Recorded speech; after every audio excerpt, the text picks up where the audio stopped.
What up, Hey. what up, y'all? It's your boy Jamar. And I'm Brianna. And this is the Safe Word Podcast. Season 3. Episode 2. There it is. There it is. And it is still the month of love.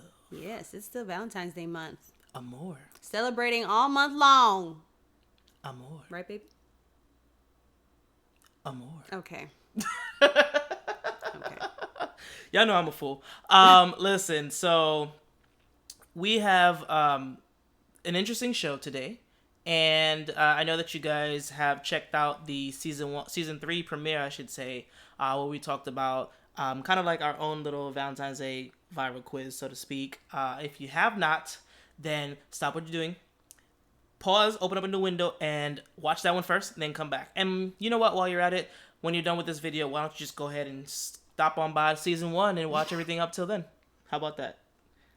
Wait, that? You want them to rewatch? I mean, for season those, one? rewatch, and then for those who have never seen it, then watch. Oh, wow. I mean, we're in quarantine technically still. What y'all got to do? I can't. Our episodes are corona free. All right, so we normally have a little bit of wine or champagne sometimes to accompany our episodes, but today we feeling something just a little bit stronger. We just going straight to the good stuff. Mm-hmm. So, cheers, my love, and all that good stuff. We're going to go ahead and jump right into today's episode, and we're going to start with our safe word. All right? And our safe word for the day is... It is royalty. Royalty. Royalty. And why not? Okay, this is Black History Month, and we are all kings and queens of some country in some Period. land. Period. All right?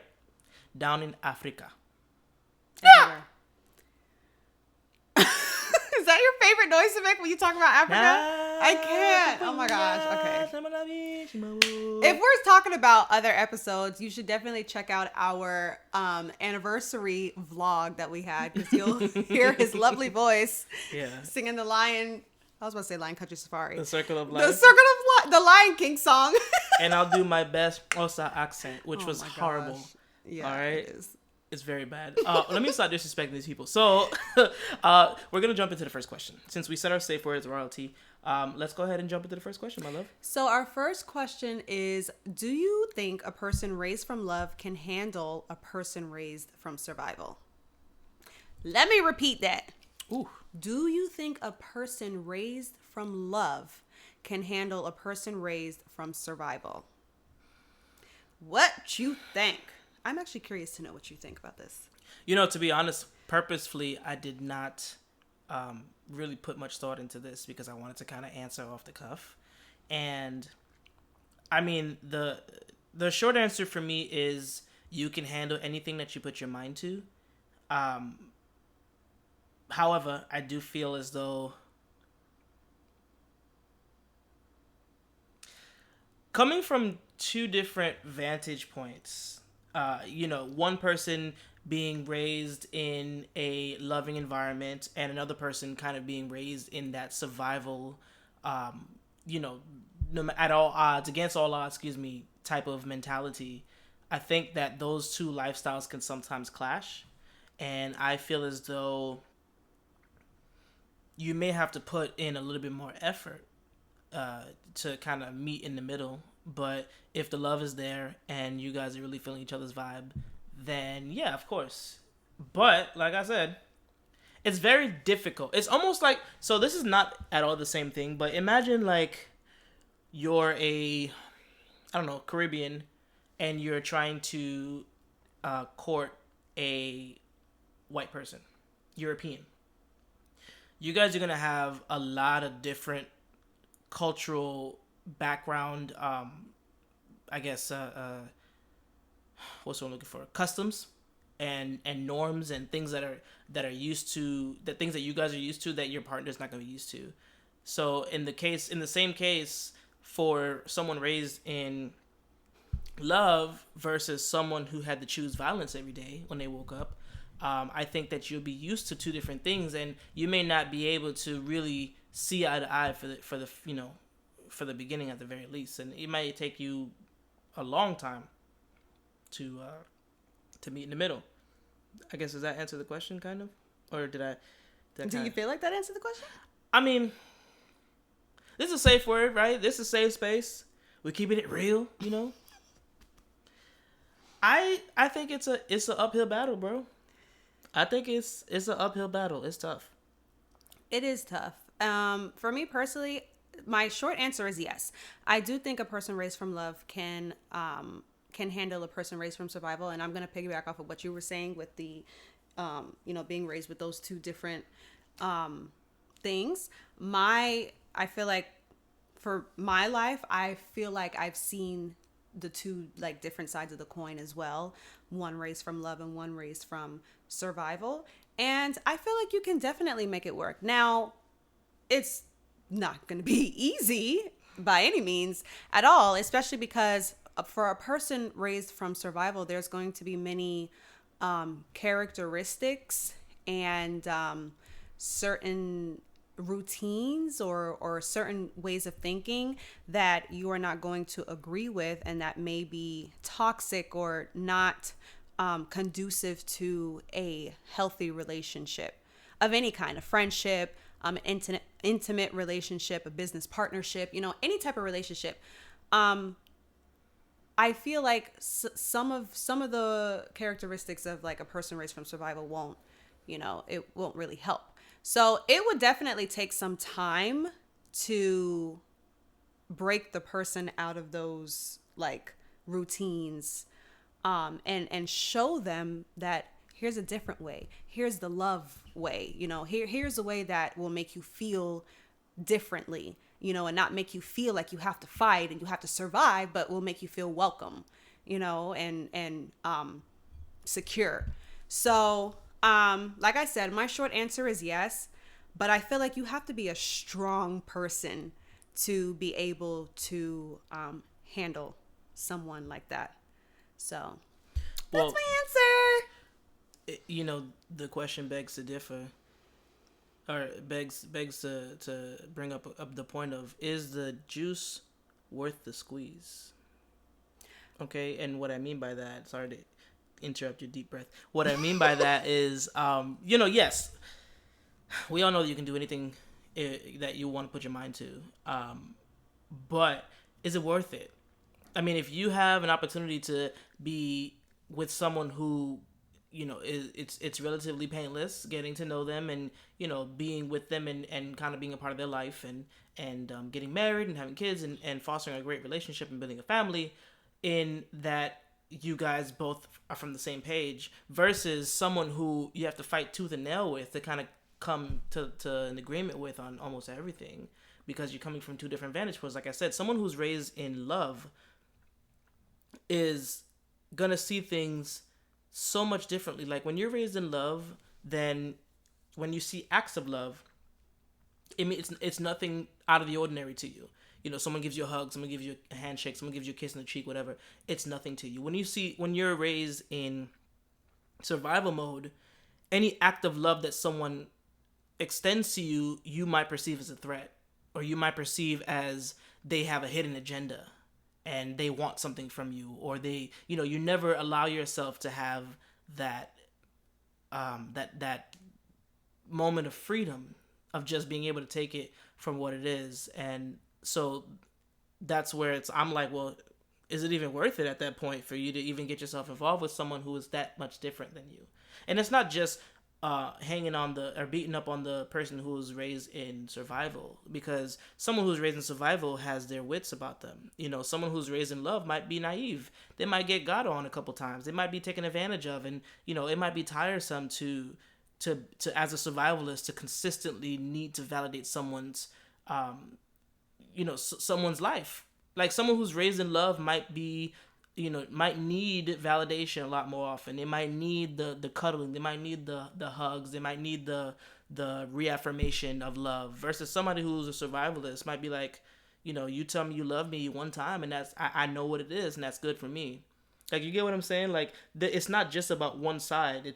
They both have pros and cons. There's definitely things to learn on both sides, for sure. Like, if you're raised or raised from survival, that's not necessarily saying that your life was a failure or something. You know, like there's definitely some things to be learned, because unfortunately the world is not raised on love. There's going to be unscrupulous people out there that will take advantage of you, and it would be good to have somebody on your side or in your corner that can more easily identify that than you can.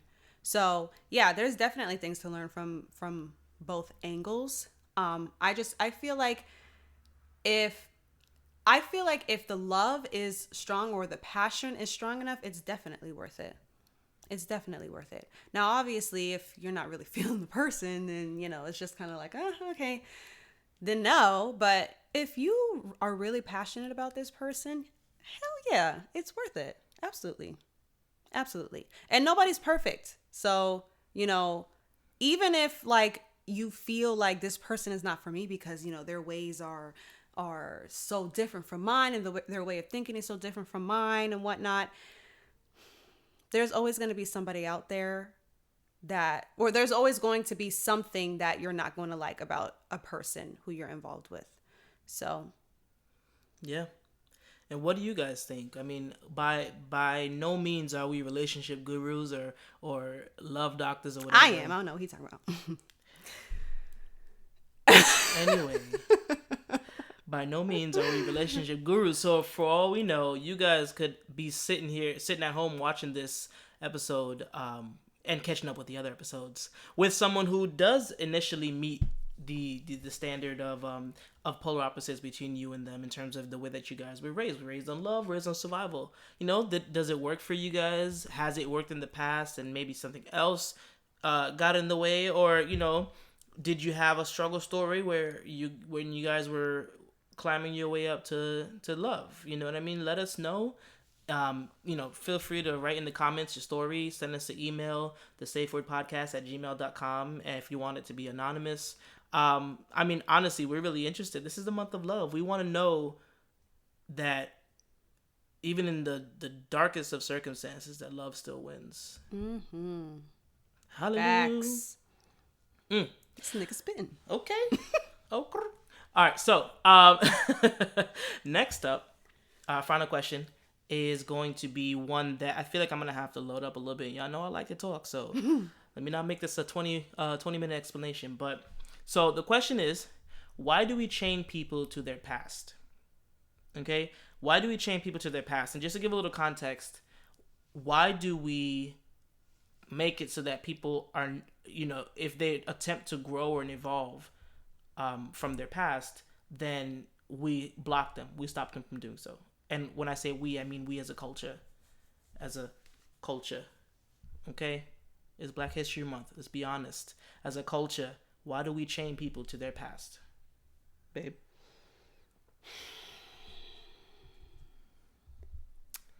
You know, I don't even think that I have an answer to this, because I really don't know why we do that. I don't know if it's the mentality of us as a unit, why we, you know, chain people and hold them, like keep them from growing, basically keep them from elevating. Honestly, if I am going to make like an assumption or an opinion, I would say it's probably the mentality of us as a culture. I don't think it's right. I think that people are allowed or should be allowed to evolve and to have a difference of opinion once they're presented with like new information, or to just even grow, to mature. You know, we've all done things when we were younger that we may have regretted or we may have thought was stupid. And now that we're adults or more adultier adults, you know, that we look back and we're just like, you know, hindsight is always 20/20. And we look back and we're like, you know what, I should have done this, or I shouldn't have done this, or whatever. So I think that we really need to start getting into the practice of allowing people to grow and elevate themselves, and also being that support system, because we need each other. We're a community. And we're really not meant to do life alone. So as a community, as accountability partners, I think we also need to hold each other accountable and to help one another elevate themselves. So that's what I got. Preach.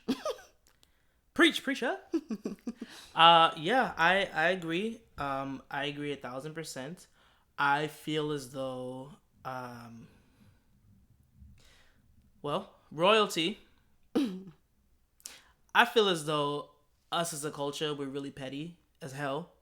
Like, super petty. And when someone said something, from, this is February of 2021, when someone says something in January of 1999, we will literally go back all the way back then, over 20 years ago and say, that's not what you said. The person will say, I love clear skies. And they'll pull back receipts from 1999. No, that's not what you said. You said you like storms. And it's like, yeah, okay, that person might have felt that at the time. And it's not to say that they did not feel that or that they're lying or whatever. But we are allowed to grow as people. And for you to chain me to my past and what I may have thought at the time is super counterproductive, it's unfair, and it's whack. I mean, honestly, it's super whack for someone to say pretty much that whatever they believed in when they were 15, they gotta, hold true until they turn 75. And if you really hold on to the same opinions when you're 15 all the way to the rest of your life, then you really haven't grown. You haven't learned anything. This specifically came into question for me when people were saying that, they came up to across a new piece of information that may have changed their mind, but they knew that if they said something about it, that people would be like, well, that's not what you said last year. So who cares? I didn't know what I know now. I didn't know last year what I know now. I may have thought that, the color of the sky is blue instead of, sky blue or whatever. I may have thought that I wanted to be a Republican growing up, and then when I got older, I realized that I wanted to be Democrat. That doesn't mean that I have to stay true to whatever I believed when I was younger. And even if it's just not even just younger, but even if a day ago, like, if I learned something today that I didn't know yesterday, I'm allowed to change my opinion. I'm allowed to change the way that I move. I'm allowed to change my course of direction. And I feel like we as Black people have to do better at allowing people the opportunity to grow. And it's even, and it's even apparent, like, with regards to celebrities and to politicians and whatever. Like, they may have said something 20, 30, 40 years ago that may have been foul or may have been an indication of the time, with regards to certain hot topics and touchy subjects that are not as okay in these days. You gotta give that person an opportunity to have grown from where they were thinking at the time. Because if everybody is riding tricycles, in 1985, and all of a sudden when they get to 2021, they're riding, motorcycles, you can't penalize somebody for riding tricycles 30-something years ago. And I know I like to use a lot of metaphors, but that's the best way that I can explain it. Like, you can't hold somebody to what they did even yesterday, even an hour ago. They're allowed to change their mind. They're allowed to grow.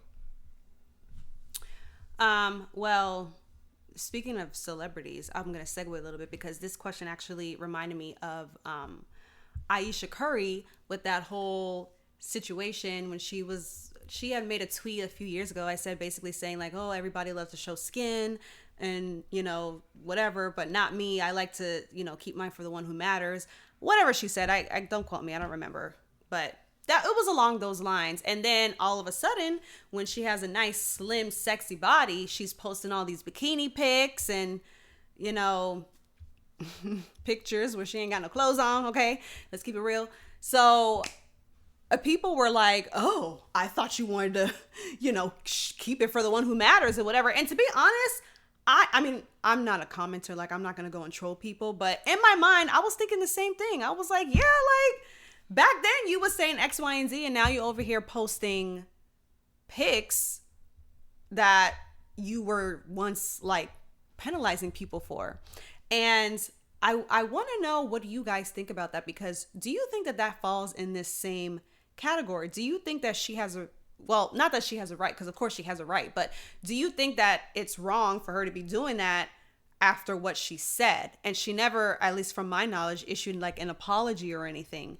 It seemed like she just was posting that out of insecurity, and now that she is more secure in her body, or seems more secure in her body, and this is my opinion, I don't know, you know, Aisha Curry, if you listen to this, girl, I don't know your struggle, but now that it seems that she's secure in her body, now she wants to post more pics that are that have less clothes and that are more sexy.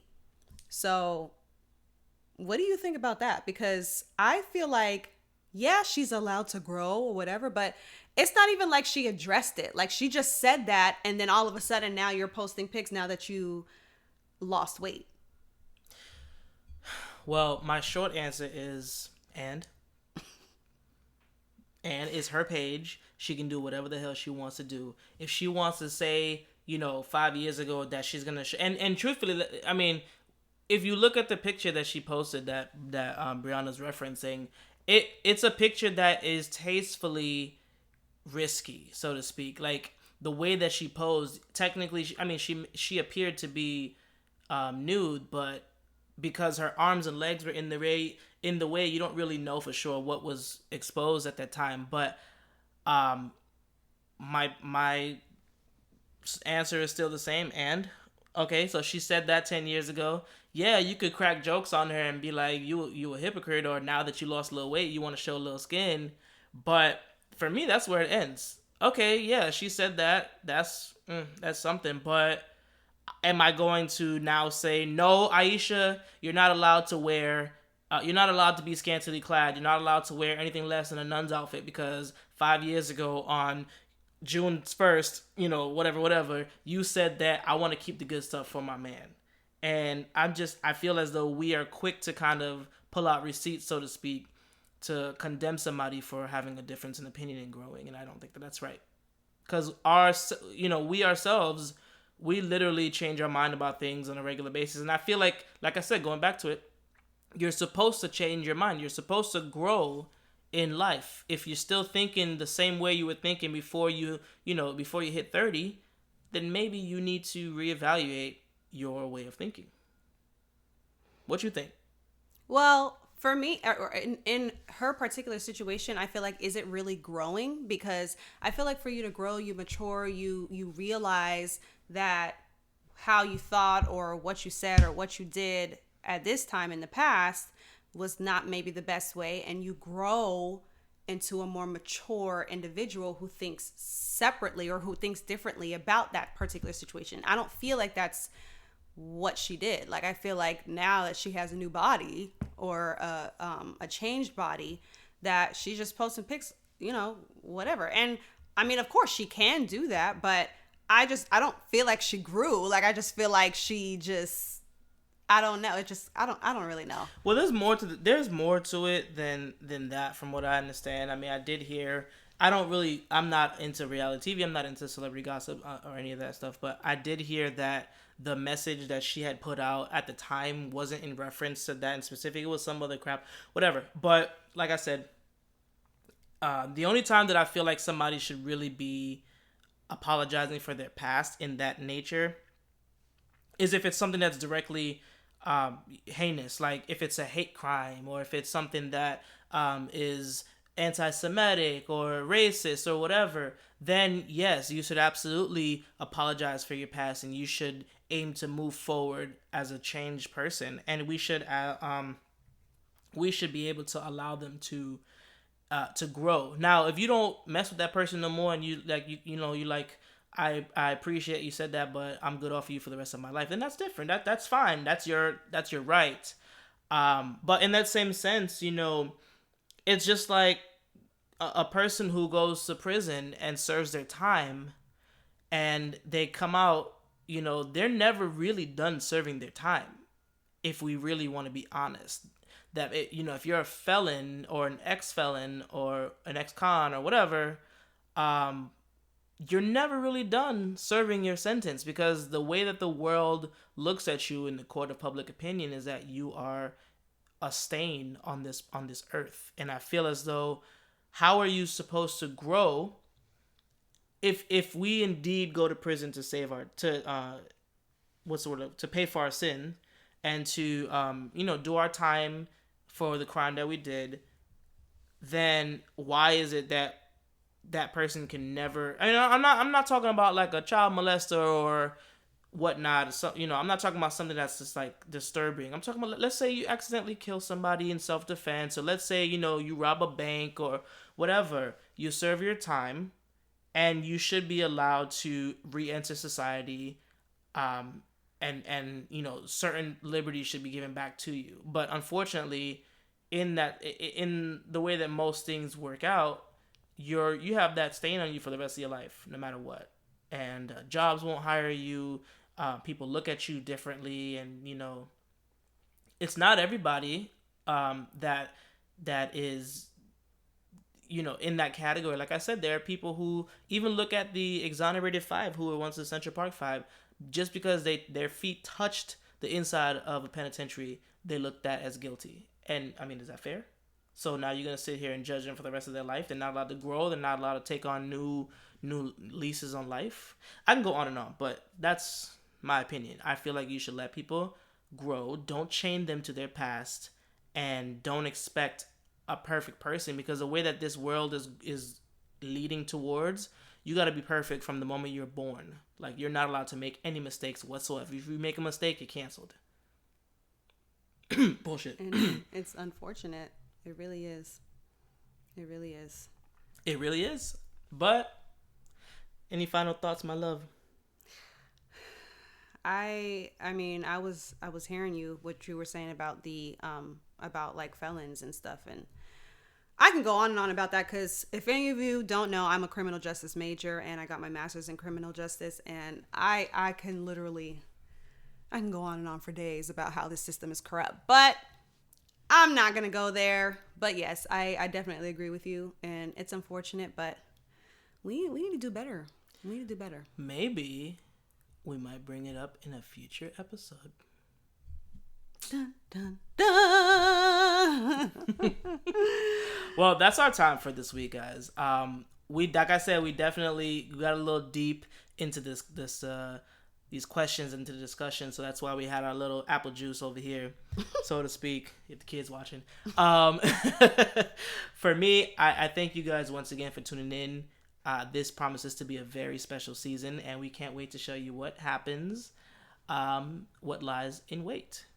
Yeah, ahead. What? I was trying to sing and say a word at the same time, and it just came out as blah. But what lies ahead? Can't wait to show you. Mm-hmm. Well, guys, until next time. I don't even know how to end that. Like, how much apple juice did you have? I don't know, man. Anyway, salud, mi amor. Until next time, peace. Bye.